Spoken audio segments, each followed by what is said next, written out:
One weird thing I find really strange about the human psyche is how we can look back on things that we've lost. And as a person that has lost everything they've ever had over and over and over again, you look back on those things and it's like you cared so much for them at the time. But then when you look back, it's like they don't mean anything to me, really. They're gone, right? But we fear losing the same way we did then. But then when we think about it, it's like, well, if we lost it, like we lost everything else, wouldn't it just be the same?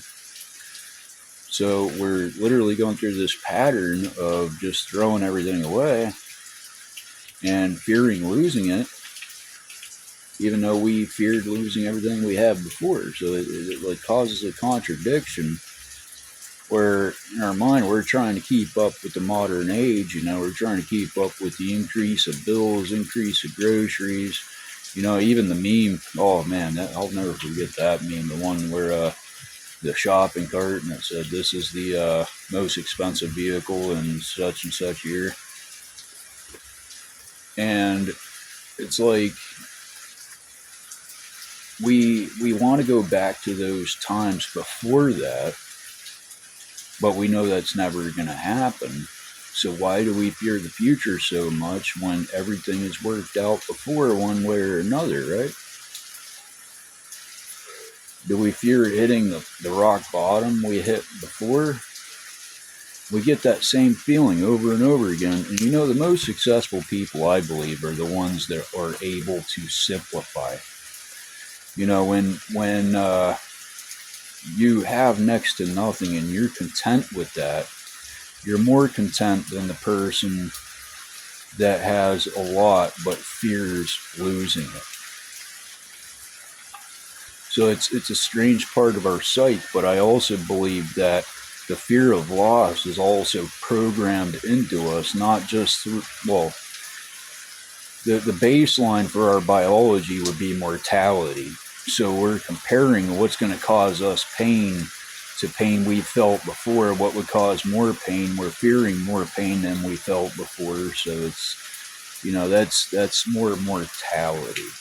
It's we're looking at the small side of the telescope where it's fear of pain, but on the other end of the lens, we're looking at it as this could be pain we've never felt before.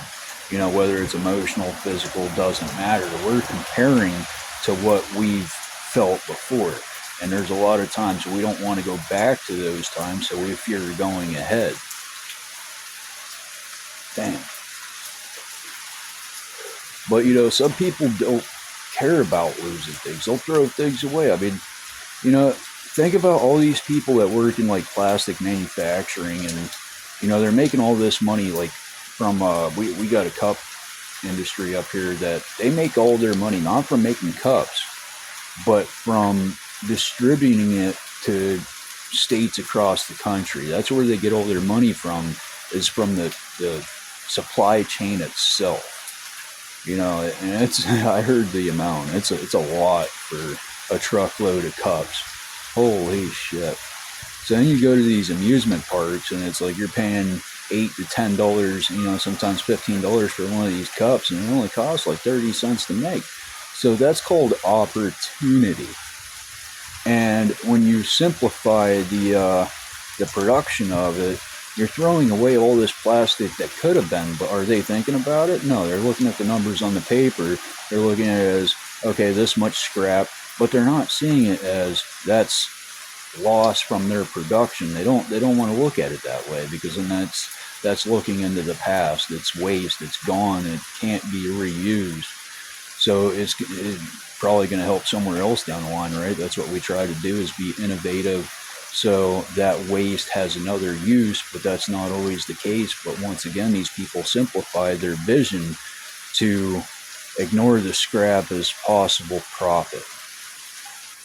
It's like I was working at a pellet shop and they actually use their own pellets to heat the place, and I'm thinking, wow, how efficient. Because they have this sifter that sifts the big stuff from the tiny little particles and that, and that's part of what they use for to heat their building.